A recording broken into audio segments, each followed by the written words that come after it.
चलिए बेटा, तो अब हम लोग ना एक्सरसाइज नंबर 7.2 सॉल्व करना चालू कर रहे हैं। तो देखिए 7.2 में ना पूरा सेक्शन फार्मूला का यूज़ है, डिस्टेंस फार्मूला भी थोड़ा बहुत है, बट 90% ऑफ द टाइम हम लोग को क्या यूज़ करना है, सेक्शन फार्मूला। ठीक है, तो चलिए अब हम लोग ना स्टार्ट करते हैं। ये लिख लिया ना सब लोग? ठीक है, एक्सरसाइज नंबर 7.2, ठीक है, उसका हम लोग चालू करते हैं बेटा क्वेश्चन नंबर 1। जैसे जैसे ना जो क्वेश्चन आते जाएगा वैसे वैसे मैं उसके जो कॉन्सेप्ट्स है वो भी साथ ही साथ बताते जाऊंगा। ठीक है, दोनों चीज एक साथ। ध्यान देंगे, find the coordinates of the point which divides -1 and 7 and 4 - 3 in ratio of 2:3। ठीक है, तो देखो 2:3 बोला है तो बेटा कुछ ऐसा होगा, 1 2 3 4 और ये 5। देखो 1 2 3 4 5। ठीक है, तो इसके बीच से ना एक लाइन आप क्या कर लो, सपोज कर लो। ठीक है, हो गया लाइन सपोज। तो जब हम लाइन सपोज किए तो क्या हो गया, ये जो दिख रहा है ये 2 पार्ट्स हो गए। ठीक, और ये जो दिख रहा है बेटा ये कितने हो गए, 3 पार्ट्स हो गए। ठीक, मतलब हमारा जो m1 का वैल्यू आ गया वो 2 आ गया और m2 का वैल्यू क्या है, 3 है। ठीक है, उसके साथ साथ जो कोऑर्डिनेट्स है वो क्या है, -1 7, मतलब यहाँ पे पॉइंट A है तो -1 7। ठीक है, और पॉइंट B है तो यहाँ पे आप ले लोगे 4 and -3, 4 and -3। ठीक बात है बेटा, मतलब आपका ये क्या हो जाएगा, x1 y1 और ये बेटा आपका हो गया x2 y2। ठीक है, x2 का वैल्यू 4 आ गया और y2 का वैल्यू कितना आ गया, -3। ठीक है, अब आपको क्या निकालना है, find the coordinates of the point which divides this. Okay, मतलब हम लोग को यहाँ का कोऑर्डिनेट निकालना। इस पॉइंट को ले लो O, कौन सा पॉइंट ले लेंगे, पॉइंट O ले लो। ठीक, अब देखो पॉइंट O है ऑब्वियसली, तो यहाँ पे दोनों रहेंगे, x का भी वैल्यू रहेगा और y का भी वैल्यू रहेगा। तो पॉइंट O का जो कोऑर्डिनेट रहेगा बेटा वो क्या रहेगा, x और y रहेगा। समझ में आ रहा है? ठीक, कौन सा पॉइंट निकाल रहे हैं, पॉइंट O, कोऑर्डिनेट कौन सा निकाल रहे हैं, x और y। दोनों को हम लोग को सेपरेटली निकालना पड़ेगा। ठीक है ना? तो इसके लिए x = क्या हो जाएगा, x2 m1 + m2 x1। ठीक है, डिवाइडेड बाय m1 + m2। ये क्या है बेटा, सेक्शन फॉर्मूला है। ठीक, क्या चीज़ के लिए, x के लिए। ठीक है, उसी तरीके से y के लिए क्या फॉर्मूला है, y2 m1 + m2 y1। ठीक है ना? ठीक है, बुक मैं भिजवा दे रहा हूँ।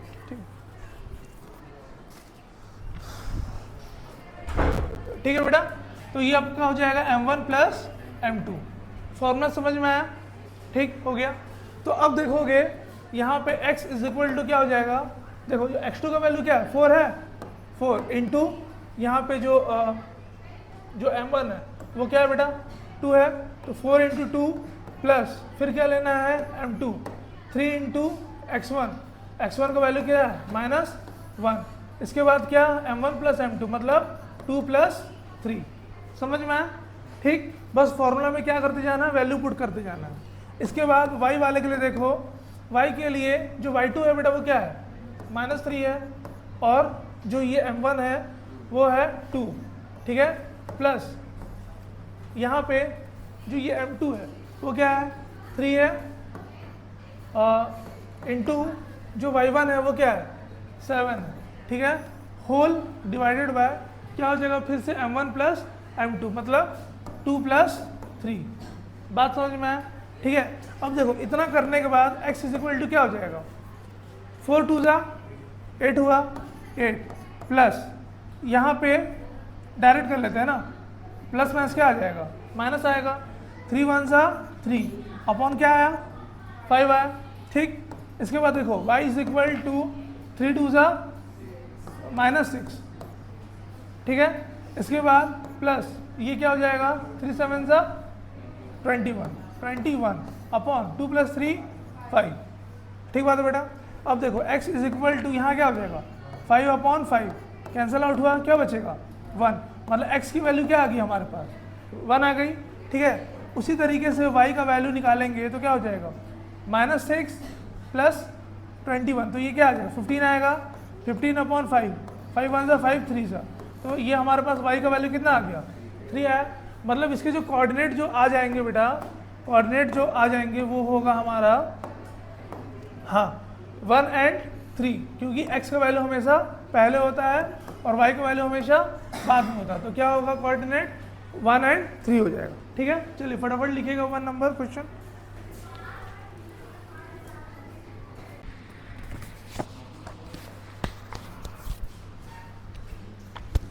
ठीक है बेटा, तो कल कहाँ तक हो गया था हम लोग का, बताइए मुझे, कौन सा नंबर तक कल हो गया था? 7.2 का फर्स्ट नंबर हो गया था, सेकंड नंबर से चालू करना है। ठीक है,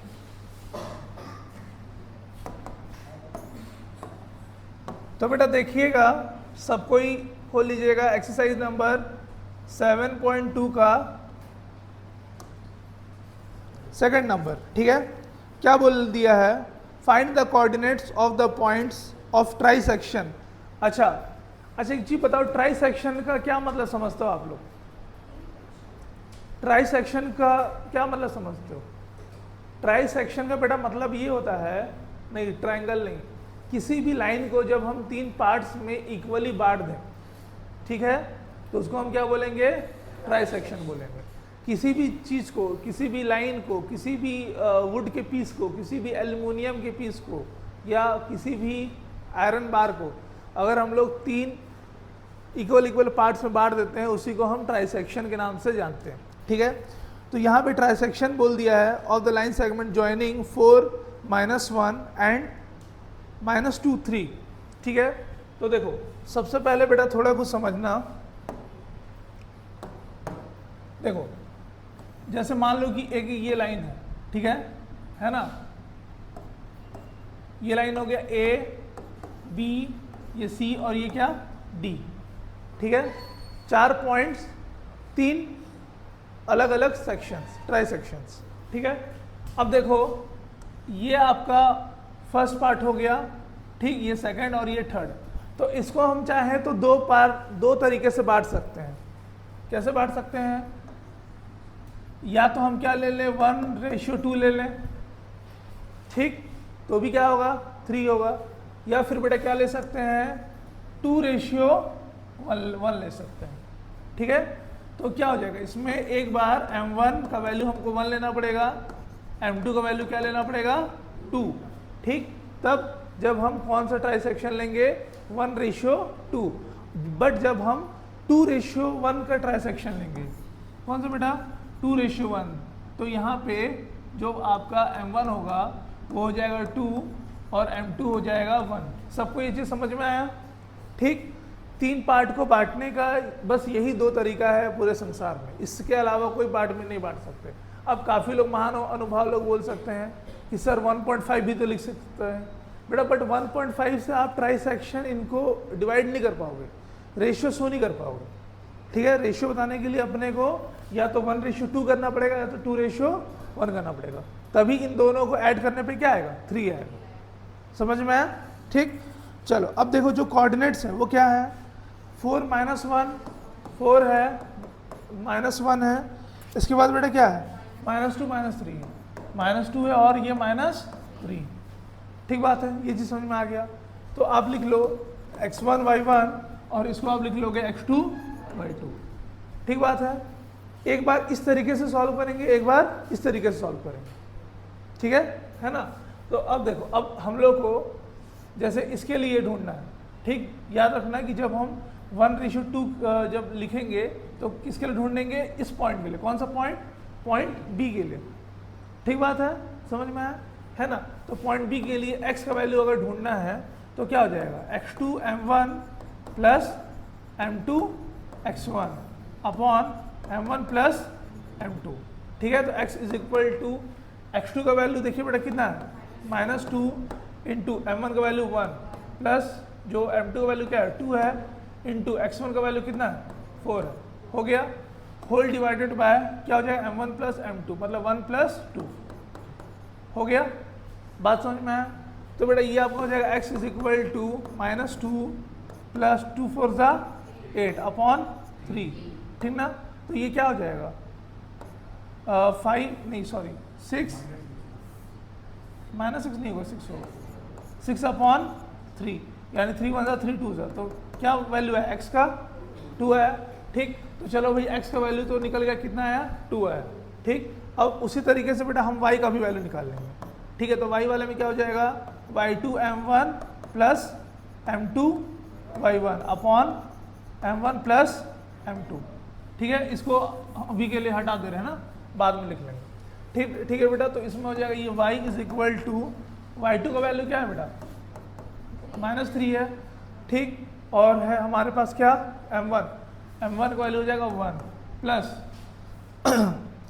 क्या दिख रहा है ये m2 का वैल्यू 2 है इंटू क्या y1 का वैल्यू बेटा फिर से देखिए कितना है -1 होल डिवाइडेड बाय क्या हो जाएगा 1 प्लस 2, तो y is equal to -3 into 1, तो कितना हो जाएगा वेरी गुड -3, ठीक है। प्लस यहाँ पर भी फिर से क्या आ जाएगा माइनस ही आएगा ना, प्लस माइनस क्या माइनस 2 1 ज़ा 2 ना, तो 2 अपॉन 3, तो क्या आ गया बेटा -5 अपॉन 3। ये y का वैल्यू रेशियो में भी हो सकता है, ठीक है, कोई दिक्कत नहीं, क्योंकि कोऑर्डिनेट में पॉइंट भी तो होता है ना, ठीक है। तो ये अपना हो जाएगा y is equal to -5 upon 3, ठीक है। तो इसके जो कोऑर्डिनेट जो निकलेंगे बेटा 2 एंड -5 अपॉन 3, चेक कर लीजिएगा, ठीक है। इसके बाद सेकंड पार्ट में आते हैं। ये तो बेटा कौन सा पार्ट रहा, फर्स्ट पार्ट रहा। सेकंड नंबर जो क्वेश्चन है उसके 2 पार्ट्स है, एक पार्ट हो गया है और एक पार्ट सेकंड वाला, ठीक है, सही आंसर, ठीक है, ओके। तो बेटा अब चलिए सेकंड पार्ट देखते हैं अभी हम लोग। ये फर्स्ट पार्ट हमने देख लिया, तो सेकंड पार्ट में क्या बताया था मैंने कि अपने को m1 का वैल्यू क्या लेना पड़ेगा 2, ठीक है, और ये m2 का वैल्यू क्या लेना पड़ेगा 1, ठीक है, समझ में आया। तो यहाँ पे बेटा अब कर लोगे x इज इक्वल टू, फिर से लिखोगे formula x2 m1 plus m2 x1 upon m1 plus m2, ठीक बात है। तो देखो x इज इक्वल टू, यहाँ पे देखो x2 का वैल्यू क्या है -2 है, ठीक है, और ये जो m1 है उसका वैल्यू क्या है इंटू 2, प्लस m2 का वैल्यू क्या है 1 है, इंटू जो x1 का वैल्यू बेटा देखो क्या है, x1 का वैल्यू 4 है, ठीक, इंटू 4 अपॉन क्या हो जाएगा फिर से 1 प्लस 2 प्लस 1 होगा, ठीक है। यहाँ पे 1 प्लस 2 था, अब यहाँ पे क्या हो जाएगा बेटा 2 प्लस 1, बात वही है लेकिन थोड़ा सा सही तरीके से लिख रहे हैं हम लोग, है ना। तो चलिए अब इसको लिख लेता हूँ और आगे, ठीक है। तो सेकंड पार्ट में बेटा सेकंड पार्ट में ये x is equal to -2 into 2, तो ये क्या हो जाएगा -4, ठीक है, प्लस 4 1 से क्या हो गया 4 हुआ, अपॉन यहाँ पे क्या हो जाएगा 3 ना, ठीक है। तो अब ये x इज इक्वल टू क्या 0/3 हुआ, तो x का वैल्यू क्या आ गया 0 आ गया, ठीक है। कौन से कोऑर्डिनेट के लिए निकालना बेटा ये वाला ना, इसका हो गया x का वैल्यू क्या 0। उसके बाद y के लिए देखते हैं, तो y इज इक्वल टू क्या हो जाएगा ये y2 m1 plus m2 y1 upon m1 plus m2, ठीक बात है, समझ में आ रहा है। इसके बाद देखोगे y इज इक्वल टू, यहाँ पे देखो y2 का वैल्यू क्या है बेटा -3 है, इंटू यहाँ पे अब m1 का वैल्यू क्या हो गया 2 हुआ, प्लस m2 का वैल्यू है 1, इंटू y1 का क्या वैल्यू है -1 होल डिवाइडेड बाय 2 प्लस 1, तो y इज इक्वल टू फिर से हो जाएगा -6, ठीक है, -1 अपॉन 3, तो क्या हो जाएगा अब ये -7/3, ठीक है। चेक कर लेंगे सब लोग, आंसर चेक कर लीजिए बेटा एक बार जल्दी से, ठीक है, ओके। चलिए इसको लिख लीजिएगा, फिर थर्ड वाला बनाते हैं।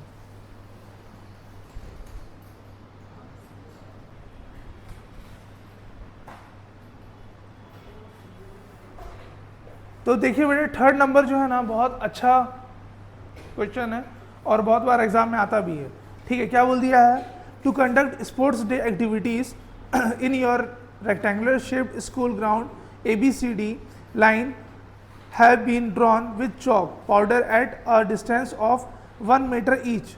100 flower pots have been placed at a distance of 1 meter from each other along as shown in figure number 7.12. Niharika runs 1/4 the distance AD on the second line and post a green flag. Preet runs 1/5 1/5 the distance AD on the 8th line and post a red flag. What is the distance between both the flags? If Rashmi has to post a blue flag exactly half away between the line segment, join the two flags, where should she post her flag? Okay तो बेटा देखो इन दोनों में क्या निकालना पड़ेगा, distance निकालना पड़ेगा, बट जो समझने वाला बात क्या है वो क्या है कि कोऑर्डिनेट इसमें नहीं है, तो कोऑर्डिनेट हमको ढूंढनी पड़ेगी, ठीक है। तो देखोगे अगर कोऑर्डिनेट ढूंढना है ना, तो क्या करना पड़ेगा, पहला है कि पहले हम लोग किसका कोऑर्डिनेट ढूंढ लेते हैं, ये निहारिका का, ठीक है, कि एग्जैक्टली वो कहाँ पे है, ठीक ना। तो देखो जो निहारिका है बेटा वो सेकंड वाले लाइन में वो दौड़ रही है, ठीक है। तो जो एक्स एक्सिस में क्या है, वो एक्स का वैल्यू क्या हो जाएगा उसका 2 होगा, एक्स का वैल्यू क्या होगा 2, ठीक है। तो एक्स एक्सिस वाली लाइन में 2 लिख लेंगे। इसके बाद देखो क्या बोल दिया है कि 100 फ्लावर पॉट्स हैं, साइड में दिख रहे हैं ना, जो ये देखो फिगर में है ना, 100 फ्लावर पॉट्स हैं जिसमें कि टोटल जो डिस्टेंस है उसकी, ठीक, वो क्या है 1 मीटर के बीच में गैप है, मतलब टोटल डिस्टेंस कितना होगा 100 मीटर। और जो निहारिका है बेटा वो 1/4 तक वो दौड़ चुकी है, ठीक है। तो अगर y की वैल्यू के लिए निकालेंगे हम लोग तो 100 मीटर इंटू क्या 1/4, तो 4 1 सा 4 कितने टाइम जाएगा 25 सा, तो ये y इज इक्वल टू क्या हो जाएगा 25, ठीक बात है बेटा।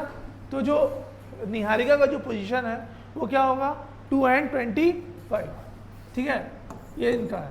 इसके बाद देखो और एक नाम दिया हुआ है क्या नाम है प्रीत, ठीक है, किसके लिए बेटा निकाल रहे हैं प्रीत के लिए। तो जो प्रीत है कौन से नंबर के लाइन में दौड़ रही है, 8th नंबर के लाइन में प्रीत दौड़ रही है, ठीक है, मतलब एक्स एक्सिस में क्या हो जाएगा उसका 8 होगा, ठीक। और वहीं अगर वाई एक्सिस की बेटा बात करें तो बोल रहा है कि 1/5 वो दौड़ चुकी है। अब देखो टोटल क्या था 100 था, ठीक है, तो x का वैल्यू क्या हो जाएगा 8 होगा, ठीक है, y का वैल्यू क्या हो जाएगा 100 इंटू क्या 1/5 1/5, तो ये हो जाएगा अपना 20, ठीक है। तो इसका जो कोऑर्डिनेट हो जाएगा वो हो जाएगा 20, ठीक है, 8 और 20, समझ में आ गया। अब देखो क्या निकालना है, अब इन दोनों के बीच में जो डिस्टेंस है वो निकालना है। तो डिस्टेंस निकालने के लिए बेटा हम लोग के पास क्या फॉर्मूला होता है, डिस्टेंस फॉर्मूला, ठीक है। तो डिस्टेंस इज इक्वल टू क्या हो जाएगा रूट x2 माइनस x1 का whole square plus y2 minus y1 का होल स्क्वायर, ठीक बात है। तो देखिएगा अब ये x2 का जो वैल्यू है वो क्या है, अच्छा दोनों के बीच में ना है ना, तो इसको हम ले लेते हैं x1 y1, इसको हम ले लेते हैं x2 y2, ठीक है। तो x2 का वैल्यू है बेटा हमारे पास 8 माइनस x1 का वैल्यू क्या है 2 है, इसका होल स्क्वायर प्लस y2 का वैल्यू कितना है 20 माइनस y1 का वैल्यू कितना है 25, इसका भी कर लो होल स्क्वायर, ठीक बात है बेटा। देखो अब इसके बाद क्या करना है 8 माइनस 2 तो कितना आ जाएगा 6 आएगा, 6 का होल स्क्वायर, 6 का होल स्क्वायर प्लस यहाँ पर -5 का होल स्क्वायर, ठीक बात है। तो देखो अब ये क्या हो जाएगा रूट ऑफ 6 का होल स्क्वायर करेंगे तो कितना हो जाएगा 36 प्लस 5 का होल स्क्वायर 25, तो ये अपना बेटा हो जाएगा 11 1 कैरी 1, तो ये क्या हो जाएगा 61, ठीक है, रूट 61 आ रहा है दोनों के बीच का क्या डिस्टेंस, ठीक है। क्योंकि देखो ये जो वैल्यू जो है ठीक 61 है प्राइम नंबर, अब इसको हम फर्दर और फैक्टराइज कर पाना तो पॉसिबल है ही नहीं, इसलिए 61 लिख के ही छोड़ देंगे, समझ में आया, ठीक है।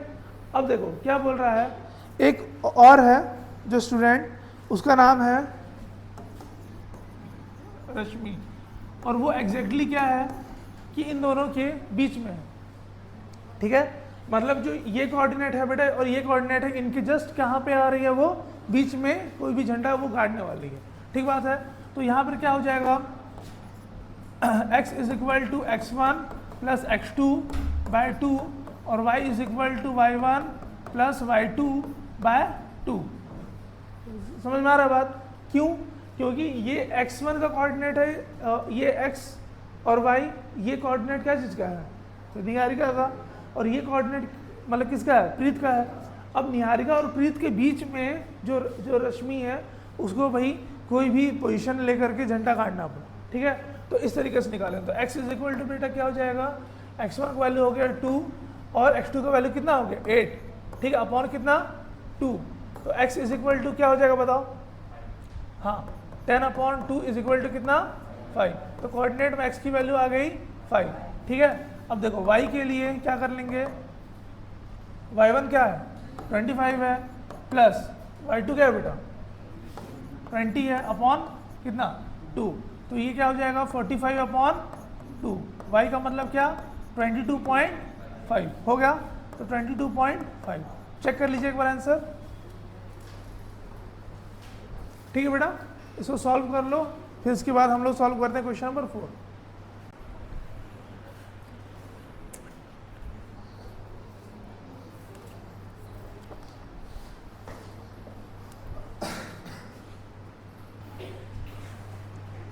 चलो बेटा, अभी ना ये थर्ड वाला तो हो गया ना, फोर्थ वाला देखते हैं क्या बोल दिया है। Find the ratio in which the line segment joining the points -3, 10 and 6, -8 is divided by -1 and 6। देखो अब इसमें ना थोड़ा सा उठपटांग दिया है। क्या दिया है? इसमें हम लोग को x का वैल्यू दिया हुआ है, y का वैल्यू भी दिया हुआ है, x1 भी दिया है, x2 भी दिया है, y1 भी दिया है और y2 भी दिया है, बट हमारे पास रेशियो नहीं है। यानी कि क्या? हमारे पास m1 और m2 का वैल्यू बिल्कुल नहीं दिया है, ठीक है बेटा? तो देखो अभी इस केस में ना हम लोग को क्या करना पड़ेगा? फॉर्मूला पूरा सेम रहेगा, ठीक है? फॉर्मूला पूरा सेम रहेगा, बट ना जो सॉल्यूशन रहेगा वो चेंज हो जाएगा, ठीक है? तो देखो क्या करना पड़ेगा अभी हम लोग को।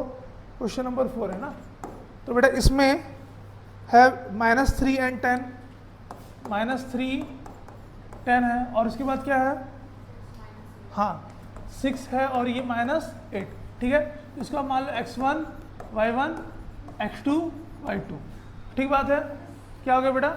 x1, y1 and x2, y2 दोनों हो गया। अब देखो अपने पास x और y का भी वैल्यू है, क्या क्या है? -1 एंड 6 है, ठीक है? ये x है और ये y है। बात समझ में आया? ठीक, x का वैल्यू हो गया हमारा -1, y का वैल्यू हो गया हमारा 6, ठीक है? अब देखो सेक्शन फॉर्मूला हम लगा लेंगे, ठीक है? सेक्शन फॉर्मूला के लिए x इज इक्वल टू क्या? x2 m1 plus m2 x1, ठीक है? अपॉन क्या ले लेंगे बेटा? m1 प्लस m2, ठीक है? देख रहे हो फॉर्मूला पूरा सेम है, बट वैल्यू कुछ और ढूंढना है। यहाँ पे अपने को रेशियो ढूंढना है, किसका? m1 रेशियो m2 का क्या है, ठीक है? मतलब m1 और m2 का वैल्यू निकालना है, ओके? तो देखो अभी हमारे पास x का वैल्यू है, x का वैल्यू कितना हो जाएगा? -1 इज इक्वल टू जो x2 का वैल्यू क्या है? 6 है, इंटू जो m1 का वैल्यू तो मालूम नहीं, प्लस जो m2 का वैल्यू है वो भी नहीं मालूम है, ठीक? क्या इसका वैल्यू मालूम है? x1 का वैल्यू मालूम है, तो -3 अपॉन क्या? फिर से m1 प्लस m2, ठीक बात है? तो देखो ये जो m1 प्लस m2 है ये दोनों इससे -1 से क्या हो जाएंगे? मल्टीप्लाई, ठीक है? तो ये आपको हो जाएगा -m1 plus then again -m2, ठीक है? Is equal to 6m1 plus फिर से यहाँ पे माइनस होगा ना -3m2, हो गया? समझ में आया? अब देखो इन दोनों को भी अपन लोग क्या कर लेते हैं, इधर ही ट्रांसपोज करके लिख लेते हैं, ठीक है? तो 6m1 प्लस m1 और ये -3m2 और ये प्लस m2, ठीक है? इज इक्वल टू कितना? 0। तो इन दोनों को सॉल्व कर लो तो कितना आ जाएगा? 7m1, ठीक हो गया? फिर क्या हो जाएगा? ये -2m2, ठीक है? इज इक्वल टू क्या? 0, है ना? इसको आप लोग ले लो इक्वेशन नंबर 1। क्या करना पड़ेगा? जो लीनियर पेयर ऑफ इक्वेशन थे ना इन 2 वेरिएबल, वैसे सॉल्व करना पड़ेगा, ठीक? अब किस वाले के लिए बेटा निकालता? y वाले के लिए। तो y इज इक्वल टू हो जाएगा y2 m1 plus m2 y1 upon क्या? m1 प्लस m2, ठीक बात है? तो ये y का वैल्यू भी है हमारे पास, क्या है भाई y का वैल्यू बताओ? y का वैल्यू है 6, दिख रहा है यहाँ पे, ठीक है, y का वैल्यू 6 हो गया इज इक्वल टू y2 का क्या वैल्यू, y2 का वैल्यू है -8 और m1 का वैल्यू तो क्या रहेगा, m1 ही रहेगा, प्लस यहाँ पे क्या हो जाएगा m2 इंटू y1 का वैल्यू क्या है बेटा 10 है, होल डिवाइडेड बाय क्या m1 प्लस m2, ठीक बात है। अब देखो ये फिर से 6 से क्या होगा, मल्टीप्लाई होगा, ठीक, तो ये अपना हो जाएगा 6m1 प्लस 6m2, ठीक है, इज इक्वल टू -8m1, ठीक है, फिर ये प्लस 10m2 होगा। अब देखो जैसे इसमें किए थे सेम तरीके से हम लोग इस साइड वाले को भी इधर ले आते हैं, क्यों, क्योंकि देखो यहाँ पे m1 का वैल्यू क्या चीज में है, माइनस में, हम चाहते हैं कि पॉजिटिव में रहे, ठीक है, तो ये हम कर लेंगे 6m1 प्लस 8m1, फिर ये प्लस 6m2 माइनस 10m2 हो गया, ठीक बात है बेटा। तो ये देखो 6 प्लस 8 कितना हो जाएगा 14 है ना, 14m1, फिर यहाँ पे क्या हो जाएगा -4, कहाँ से 16 भाई 10, और ये -10 है, ये प्लस है, हाँ, तो ये -4m2 इज इक्वल टू कितना 0, this will be your equation number 2, ठीक है। देखो इक्वेशन नंबर 1 और 2 दोनों हो गया, ठीक है बेटा। तो देखिए ये क्या हम लोग कर लिए, इक्वेशन नंबर 1 बना लिए, इसको इक्वेशन नंबर 2 कर लिए, ठीक है। आप चाहो तो सिर्फ इक्वेशन नंबर 1 करके भी आंसर निकाल सकते हो, बट मैं दोनों तरीके से इसलिए बता दिया ताकि अगर आपको x भी निकालना है तो भी आप निकाल सकते हो, y से भी निकालना है तो भी आप निकाल सकते हो। बहुत ही अब सिंपल मेथड है, आपको कुछ भी नहीं करना है। 7m1 इज इक्वल टू, इसको आप ट्रांसपोज कर लो तो क्या हो जाएगा, ये 2m2। भाई एग्जैक्ट वैल्यू थोड़ी ना ढूंढा है, मतलब पूछा है, एग्जैक्ट वैल्यू हमको ढूंढना भी नहीं, हमको बस रेशियो ढूंढना है। तो आपको बस क्या करना है, जहाँ पे m1 है उसको आप रहने दीजिए, m1 अपॉन ये m2 को नीचे लिए, m2 इज इक्वल टू, यहाँ पे 2 है और ये नीचे 7, तो 2:7, ठीक है, m1 ratio m2 is equal to क्या हो जाएगा 2:7, ठीक है। ये जो मैंने बताया कि ये कौन से तरीके से बताया, x वाले के तरीके से। अब देखिए y वाले के भी तरीके से मैं बता दे रहा हूँ आप लोगों को। तो देखिए 40m1 इज इक्वल टू, ये क्या हो जाएगा 4m2, ठीक है। तो यहाँ पे देखिएगा कि 2 के टेबल से 7 टाइम जा रहा है, 2 के टेबल से 2 टाइम जा रहा है, तो 7m1 इज इक्वल टू क्या 2m2। फिर से इसको हम लिख सकते हैं m1 upon m2 is equal to 2/7, मतलब m1 ratio m2 is equal to क्या 2:7। ये आपका सही आंसर, ओके, ठीक है। चलिए इसको सॉल्व, इसको लिख लीजिए, उसके बाद 5th नंबर पे चलते हैं हम लोग।